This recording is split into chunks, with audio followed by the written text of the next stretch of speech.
নমস্কার। যুক্তি তর্ক সঙ্গে অর্কয়ে আপনাদের স্বাগত। আপনাদের সঙ্গে আমি অর্কপ্রভ সরকার। দীর্ঘ ৩-৪ মাস ধরে বাংলাদেশের রাজনীতি নিয়ে প্রতিবেদন করেছি, আন্তর্জাতিক রাজনীতি নিয়ে প্রতিবেদন করেছি, কিন্তু ঈশ্বর পরিত্যক্ত বঙ্গদেশের রাজনৈতিক অবস্থা নিয়ে কোনো প্রতিবেদন করিনি। কারণ নিস্তরঙ্গ বঙ্গ রাজনীতিতে সেরকম উল্লেখযোগ্য কিছু ঘটেনি।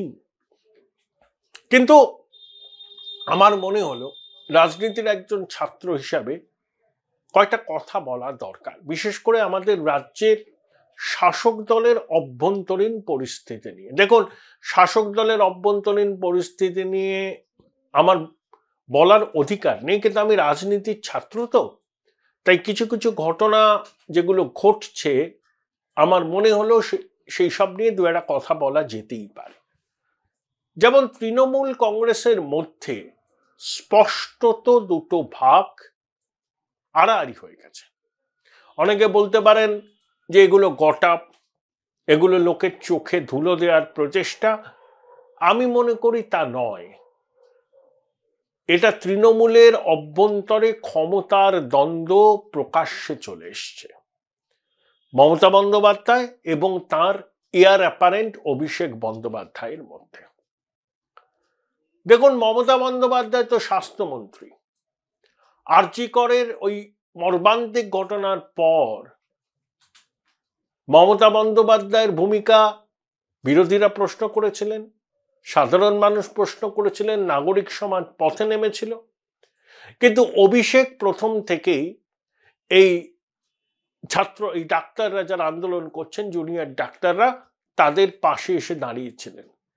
এমনকি সন্দীপ ঘোষের বিরুদ্ধে প্রকাশ্যে তিনি সরব হয়েছিলেন ছাত্র পরিষদের প্রতিষ্ঠা দিবসে। তখন তার পাশে বসেছিলেন তার পিসি মমতা বন্দ্যোপাধ্যায়।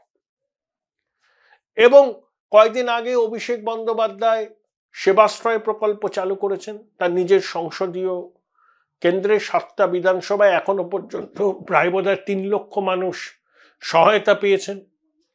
একটা 7 বছরের ছেলে যার হার্টের সমস্যা ছিল, এটি বেসরকারি হসপিটালে বিনামূল্যে তার হার্টের সার্জারি হচ্ছে। এগুলো ভালো। মানুষের পাশে যেই দাঁড়াক না কেন তাকে আমি অন্তত সমর্থন করব।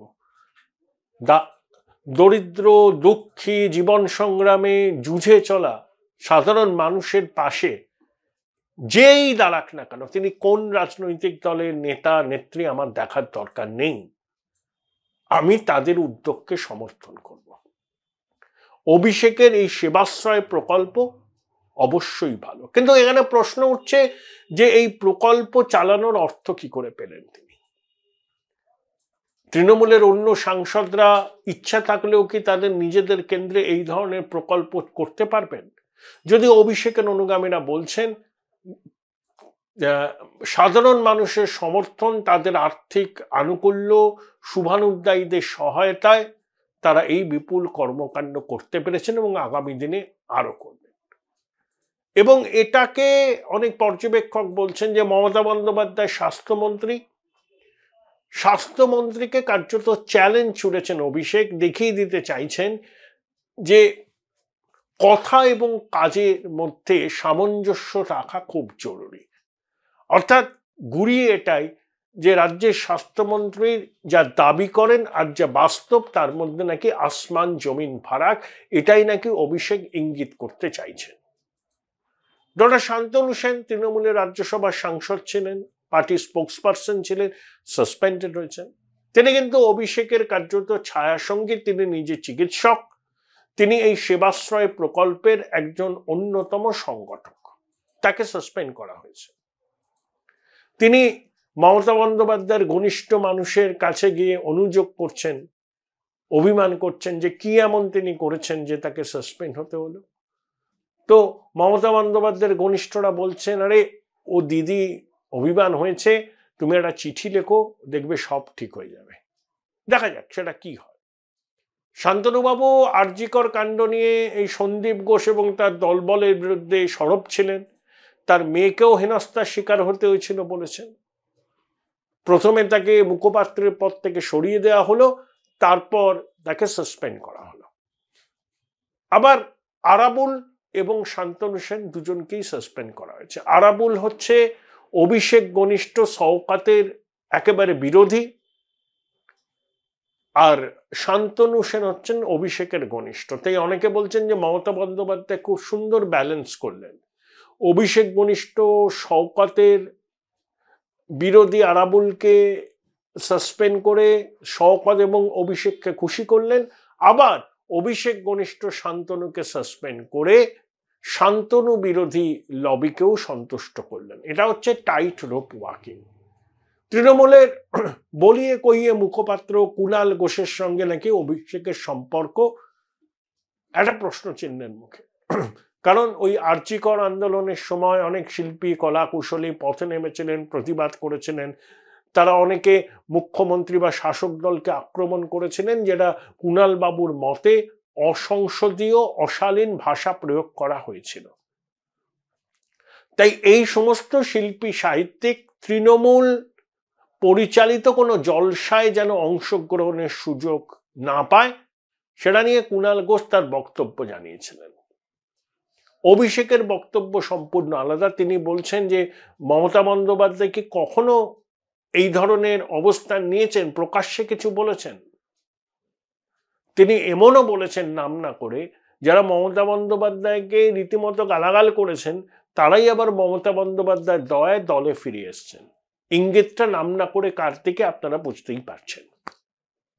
অর্থাৎ বিভিন্ন বিষয়ে মমতা বন্দ্যোপাধ্যায়ের সঙ্গে অভিষেক বন্দ্যোপাধ্যায়ের বিরোধ প্রকট হচ্ছে। কিছুদিন আগে একটা গুজব খুব ছড়িয়েছিল যে অভিষেক নাকি সিন্ধে হতে পারেন। এখানে একটা সমস্যা আছে। দেখুন, একনাথ সিন্ধে উদ্ধবকে চ্যালেঞ্জ করতে পেরেছিলেন, তার পিছনে একটা সলিড যুক্তি ছিল। কারণ শিবসেনা হিন্দুত্ববাদী দল, বালা সাহেবের সময় থেকেই বিজেপির সঙ্গে শিবসেনার মসৃণ সম্পর্ক, শিবসেনা এবং বিজেপির হিন্দুত্ববাদী কর্মসূচির মধ্যে কোনো ফারাক নেই।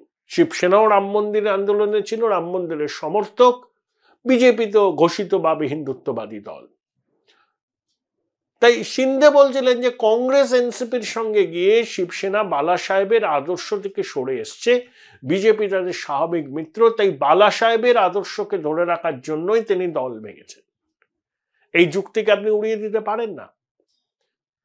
কিন্তু অভিষেকের পক্ষে তো সেরকম কিছু বলা সম্ভব নয়। তিনি তো এই ধরনের কোনো আদর্শগত কারণ কি সামনে রাখতে পারবেন? আবার অনেকে বলছেন অভিষেক বড্ড তাড়াহুড়ো করছেন, রাজনীতিতে ধৈর্য হচ্ছে খুব বড় কথা। তিনি মাত্র 12 বছর সক্রিয় রাজনীতিতে এসছেন, 12-14 বছর, তার মধ্যে 3-3বার জিতেছেন লোকসভায়। মমতা বন্দ্যোপাধ্যায় তাকে সাংগঠনিক দায়িত্ব ছেড়েই দিয়েছেন।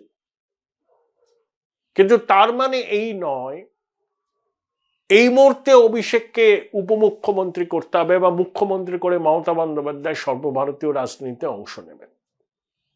আবার অভিষেকের অনুগামীরা বলছেন যে এখন হচ্ছে তরুণদের সময়, তরুণরা যেভাবে দেখেন সেভাবেই দেশ চলা উচিত, দল চলা উচিত। লোকসভা নির্বাচনে সুদীপ বন্দ্যোপাধ্যায়, কল্যাণ বন্দ্যোপাধ্যায়, মালা রায় এরা যে টিকিট পান অভিষেক চাননি, তিনি প্রতিবাদ করেছিলেন দলীয় ফোরামে, এবং এদের হয়ে কিন্তু তিনি কোনো প্রচারেও যাননি, তবে এরা 3 জনই জিতেছিলেন। এবং আপনাদের মনে আছে নির্বাচনের ফল ঘোষণার দিন অভিষেকের পাশে দাঁড়িয়ে সুদীপ বন্দ্যোপাধ্যায়কে লোকসভার দলনেতা করেছিলেন মমতা। সুব্রত বক্সী যখন বললেন যে মমতা বন্দ্যোপাধ্যায় এবং অভিষেক বন্দ্যোপাধ্যায়ের নেতৃত্বে এই জয় সম্ভব হয়েছে, তখন মমতা বলেছেন যেটা অনেকের মিলিত প্রয়াস। এখন মমতা বন্দ্যোপাধ্যায় সমস্ত ক্ষমতা নিজের হাতে নিয়ে নিচ্ছেন, প্রশাসন এবং দল। সুব্রত বক্সী অ্যাক্টিভ হয়ে উঠেছেন। মমতা বন্দ্যোপাধ্যায় বলেইছেন যে তিনি 10 বছর আরো মুখ্যমন্ত্রী এবং দলের প্রধান থাকবেন। এই যে কাঁথি সমবায় ব্যাংকের বোর্ড গঠন নিয়ে দুপক্ষের আকচি, সুব্রত বক্সীর মধ্যস্থতায় জট যখন কাটছিল না, মমতা বন্দ্যোপাধ্যায় ইন্টারভেন করেন, তখনই নাকি তিনি এই কথা বলেছেন। অর্থাৎ বার্তা স্পষ্ট যে দলে কোনো অন্য ক্ষমতার কেন্দ্র নেই, সব ক্ষমতার উৎস তিনি। অর্থাৎ অভিষেক বন্দ্যোপাধ্যায়ের উপমুখ্যমন্ত্রী বা মুখ্যমন্ত্রী হওয়ার স্বপ্ন যে এখন পূরণ হচ্ছে না সেটা পরিষ্কার করে দিয়েছেন মমতা বন্দ্যোপাধ্যায়। তাহলে কি অভিষেক তার রাজনৈতিক উচ্চাশাকে এখন চেপে রাখবেন? তিনি কি অনুগত দলীয় সৈনিকের মতো কাজ করবেন?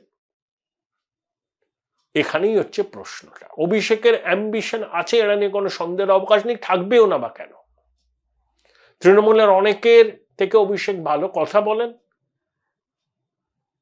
এবং তার সেবাশ্রয় প্রকল্পটাকে আমি ব্যক্তিগতভাবে সমর্থন করি, কিন্তু দলের নিচুতলার সঙ্গে অভিষেকের যোগাযোগ নেই। তিনি তার অফিসের কয়েকজনের মাধ্যমে সবার সঙ্গে যোগাযোগ রাখেন, তাই জনভিত্তিও তার গড়ে ওঠেনি। মাঝে একবার বাংলা ঘুরলেন, ওটা অনেকে বলেছিলেন বৈভবের আস্ফালন, রাহুলের ভারত জোড়ো যাত্রার অনুকরণে। কিন্তু এখন অভিষেক যদি মনে করেন যে তিনি মমতা বন্দ্যোপাধ্যায়কে চ্যালেঞ্জ করে আলাদা কিছু করবেন, সেটা কি বাস্তব? তার কারণ অভিষেক কি তার অনুগামীদের নির্বাচনী ময়দানে বৈতরণী পার করাতে পারবেন? তৃণমূলের যারা অভিষেকের সঙ্গে আছেন তারাও জানেন মমতা বন্দ্যোপাধ্যায়ের ছবি, তার মুখকে সামনে রেখে তারা মানুষের আশীর্বাদ চাইতে যান। এখনো মমতা বন্দ্যোপাধ্যায় হচ্ছেন বাম বিরোধী শক্তি বা বিজেপি বিরোধী শক্তির একমাত্র সমাবেশ বিন্দু এই রাজ্যে। এখন বিজেপি বিরোধী শক্তি বলবো, বামেরা ছেড়ে দিন ওদের কথা, 0 থেকে 1-এ পৌঁছতে কয়েক দশক লেগে যাবে। কিন্তু লড়াই মূলত মমতা বন্দ্যোপাধ্যায় তৃণমূলের সঙ্গে বিজেপি। তাহলে তৃণমূলের নেতারা, বিধায়করা, জনপ্রতিনিধিরা জানেন ভোট বৈতরণী পেরোতে গেলে মমতা বন্দ্যোপাধ্যায় তাদের ভরসা। অভিষেকের কিন্তু সেই ভোট বৈতরণী পার করতে পারেন সেই বিশ্বাসযোগ্যতা এখনো তৈরি হয়নি। তিনি টেস্টেড নন।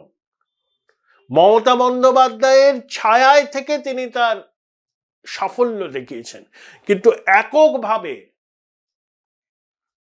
তিনি কি নির্বাচনী সাফল্য দেখাতে পারবেন? যেটা মমতা বন্দ্যোপাধ্যায় আজ থেকে 26 বছর আগে পেরেছিলেন, কংগ্রেস থেকে বেরিয়ে এসে কংগ্রেসকে অপ্রাসঙ্গিক করে নিজে ক্ষমতা দখল করেছিল। অতীতে কংগ্রেস থেকে অনেকে বেরিয়েছিলেন, শরদ পাওয়ার বেরিয়েছিলেন, তারপরে মুপানার চিদম্বরম তামিল মানিলা কংগ্রেস করেছিলেন।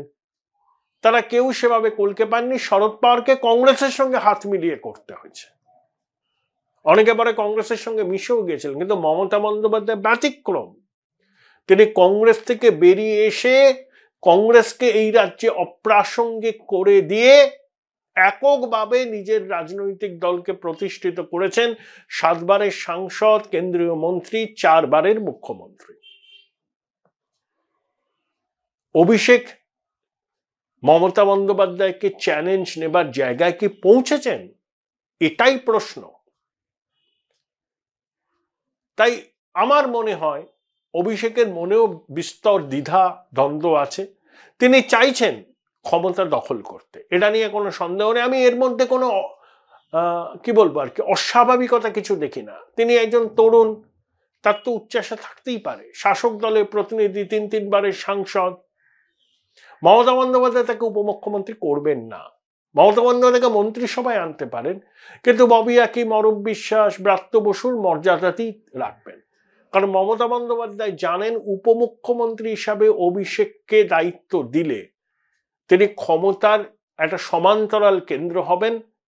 আমলারা, পুলিশের কর্তারা তাকে ঘিরে একটা আলাদা বলয় তৈরি করবেন এবং মমতা বন্দ্যোপাধ্যায়ের কর্তৃত্ব নিয়ে প্রশ্ন উঠবে। মমতা বন্দ্যোপাধ্যায় এটা চান না। সেই জন্য তিনি বলেছেন 10 বছর আমি দল এবং সরকার দুটোই দেখব, ক্ষমতা রাস আমার হাতেই থাকবে। বার্তাটা কিন্তু অভিষেককে নাম না করে। এখন অভিষেক মমতা বন্দ্যোপাধ্যায়কে চ্যালেঞ্জ নিতে পারবেন কিনা? একনাথ সিন্ধে পেরেছিলেন, তার কারণ সেখানে একটা মতাদর্শগত কারণ ছিল। অজিত পাওয়ার দেবেন্দ্র ফডনবিসের সেই মধ্যরাতে না ভোর রাতে শপথ হলো রাজভবনে, কয়েকদিনের জন্য উপমুখ্যমন্ত্রী হয়েছিলেন, তারপরে আবার শরদ পাওয়ারের ফোল্ডে ফিরে এসেছিলেন। তারপরে তিনি আবার বিদ্রোহ করে বেরিয়ে নতুন এনসিপি করেন, প্রতীকটা হয় এবং অ্যাসেম্বলি ইলেকশন বা মহারাষ্ট্র বিধানসভা নির্বাচনে প্রধান এনসিপি হিসাবে অজিত পাওয়ারই কিন্তু আত্মপ্রকাশ করেছেন। মরাঠা স্ট্রংম্যান শরদ পাওয়ার এই লড়াইটা জিততে পারেননি। এখন কাকা ভাইপোর মধ্যে একটা সমঝোতা হবে, আবার হয়তো মিলে যাবে সবাই এনসিপিতে। অজিত পাওয়ারের মা শরদ পাওয়ারের বৌদি এই মধ্যস্থতা করছেন। অজিত পাওয়ার প্রথম সুযোগে পারেননি, দ্বিতীয় মানে মহারাষ্ট্র বিধানসভা নির্বাচনে তিনি তার কাকাকে পর্যদস্ত করে আসল এনসিপি হিসাবে তিনি প্রতিষ্ঠা পেয়েছেন। হ্যাঁ, অভিষেকের কাছে এই এক্সাম্পলটা আছে। সর্বশেষ উদাহরণ হচ্ছেন অজিত পাওয়ার। অজিত পাওয়ারের এনসিপি ভাঙা পুরোটাই ক্ষমতার জন্য, পদের জন্য। এখানে কোনো মতাদর্শগত বিষয় নেই। যেটা একনাথ সিন্ধে বলেছিলেন যে বিজেপি শিবসেনার স্বাভাবিক মিত্র, কংগ্রেস এনসিপি নয়। উদ্ধব বালা সাহেবের আদর্শকে জলাঞ্জলি দিচ্ছেন, তাই তিনি বাধ্য হয়ে দল ভেঙে বিজেপির সঙ্গে হাত মিলিয়েছেন। কিন্তু অজিত পাওয়ার পুরোপুরি ক্ষমতার লোভে তার বিরুদ্ধে চলা দুর্নীতির অভিযোগগুলো থেকে বাঁচতে এনসিপিকে ভাঙিয়ে বিজেপির সঙ্গে হাত মিলিয়েছিলেন। তাই অভিষেকের কাছে জলজান্ত উদাহরণ এই অজিত পাওয়ার আছে। যদিও অজিত পাওয়ার পোরখাওয়া রাজনীতিক, 91 সাল থেকে বিধায়ক, অভিষেকের থেকে বয়সে অনেক বড়, কিন্তু অভিষেকে তো প্রায় 1.5 দশক রাজনীতি করছেন, 3 বারের সাংসদ, পার্টির রিসোর্স তার হাতে, পরামর্শদাতা সংস্থা আছে তার সঙ্গে। সিদ্ধান্ত তাকে নিতে হবে। তিনি কি তার পিসির ছত্রছায়াতেই আগামী 1.5 দশক রাজনীতি করবেন, নাকি নিজের একটা স্বতন্ত্র অস্তিত্ব পশ্চিমবঙ্গের রাজনীতিতে তৈরি করবেন? চ্যালেঞ্জটা তাকে নিতে হবে, হিম্মতটা তাকে রাখাতে হবে। পুরো বিষয় নিয়ে কথা বলেছিলাম রাজনৈতিক বিশ্লেষক অমিতাভ দত্তর সঙ্গে। অমিতাভ দা, অভিষেক আর মমতা বন্দ্যোপাধ্যায়ের মধ্যে একটা বিরোধ, সেই বিরোধটা আর লুকোছাপা নেই। তো আপনার কি মনে হয় যে শেষ পর্যন্ত অভিষেক সিন্ধে হবে, নাকি অজিত পাওয়ার হবে, নাকি মমতা বন্দ্যোপাধ্যায়ের নেতৃত্ব আগামী 10 বছরের জন্য মেনে নিয়ে ভালো ছেলের মতো তৃণমূলই করবে? আপনি দুজনের নাম নিলেন, ওই একনাথ সিন্ধে এবং অজিত পাওয়ার। এদের তো দল বদলে কতটা রাজনৈতিক কারণ আছে আর কতটা ইডি সিবিআই এর ব্যবস্থা আছে এগুলো জানা নেই আমার। একনাথ সিন্ধে যদিও বা রাজনৈতিক কারণ থাকে, অজিত পাওয়ারের রাজনৈতিক কারণের থেকে বোধহয় ইডি, যেটা সবাই প্রচলিত আছে। সুতরাং অভিষেক ব্যানার্জির সাথে কি ব্যবস্থা হবে তার উপর নির্ভর করছে। এখন যদি ইডি সিবিআই হয় আমি রাজনৈতিক কথা বলতে পারবো, কিন্তু ইডি সিবিআই এর ব্যাপার তো আমি বলতে পারবো না। ওখানে কি হচ্ছে, ওরা কাকে কি করছে, কি কোয়েশনে কিভাবে হচ্ছে, এটা আমার আয়ত্তের ভিতর নেই। রাজনৈতিক ভাবে যদি বলেন তাহলে বলতে পারি। হ্যাঁ, রাজনৈতিক ভাবে বলুন। রাজনৈতিক ভাবে দেখুন, আমার যেটুকু অভিজ্ঞতা আছে মমতা ব্যানার্জির সাথে, উনি তো কংগ্রেসের প্রাক্তন কংগ্রেস নেত্রী আর কি। কংগ্রেসের কালচার আর তৃণমূল কংগ্রেসের কালচার একই।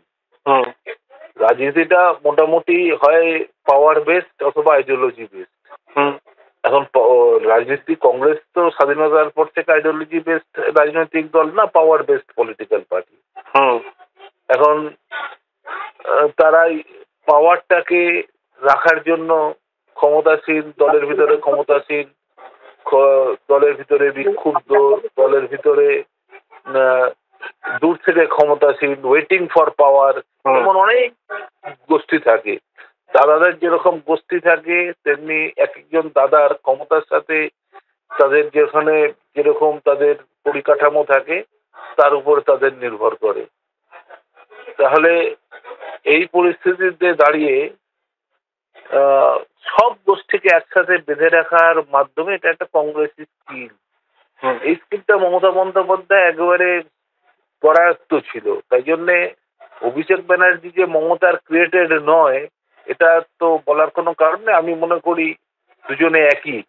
আর দ্বিতীয়ত অভিষেক ব্যানার্জি এমন কিছু করতে পারেননি যাতে মমতার আলোকে আলোকিত না হয়ে উনি ইন্ডিপেন্ডেন্ট কিছু করতে পারে। উনি তো ন্যাচারাল উত্তরাধিকার না, নয় তাকে উত্তরাধিকারীর জন্য লড়াই করতে হবে। সিন্ডেকে তো লড়াই করে উত্তরাধিকারী ছিনিয়ে নিয়ে আসতে হয়েছে। পালা সাহেব ঠাকরে তার ছেলে আদিত্য ঠাকরে, পরিবারের বাইরে তাকে নিয়ে আসতে হয়েছে শিবসেনার নেতৃত্ব। অজিত পাওয়ারের ক্ষেত্রে ভিন্ন, কিন্তু অজিত পাওয়ারের সাথেও সুপ্রিয়া সুলের লড়াই ছিল। কিন্তু এখানে অভিষেক ব্যানার্জি তো মমতার উত্তরসূরি হিসাবে একম বা তৃতীয়। ওদের চিন্তা কি আছে? ও তো আমি মনে করি না কোনো ক্ল্যাশ আছে, এটা কনফিউশন। পলিটিক্সে কনফিউশন এন্ড কন্ট্রোভার্সি ছাড়া রাজনৈতিক নেতারা কি করে হাইলাইট পাবে? এবং যখন এই কন্ট্রোভার্সি গুলো তৈরি হচ্ছে দেখবেন তৃণমূল কংগ্রেস খুব বড় গাড্ডায় পড়ার সময় এগুলো তৈরি হয়ে যাচ্ছে। এই নতুন বছরে নতুন তৃণমূল, নব তৃণমূল বা ইত্যাদি অনেক কথা বললো, সব কমিটি চেঞ্জ হয়ে যাবে, অমুক হবে তমুক হবে। তারপরে আবার দিদির নেতৃত্বে বা পিসির নেতৃত্বে কাজ করছে। এগুলো খুব প্রেস স্পেকুলেশন হতে পারে, পাবলিক স্পেকুলেশন হতে পারে, কিন্তু পলিটিক্যাল লাইনে এটা ইডি সিবিআই ছাড়া রাজনৈতিক ভাবে কোনো বিচ্ছেদ হওয়ার কোনো সুযোগ আমি দেখছি না। Thank you. Join Indian Institute of Hotel Management now. Right choice, right decision.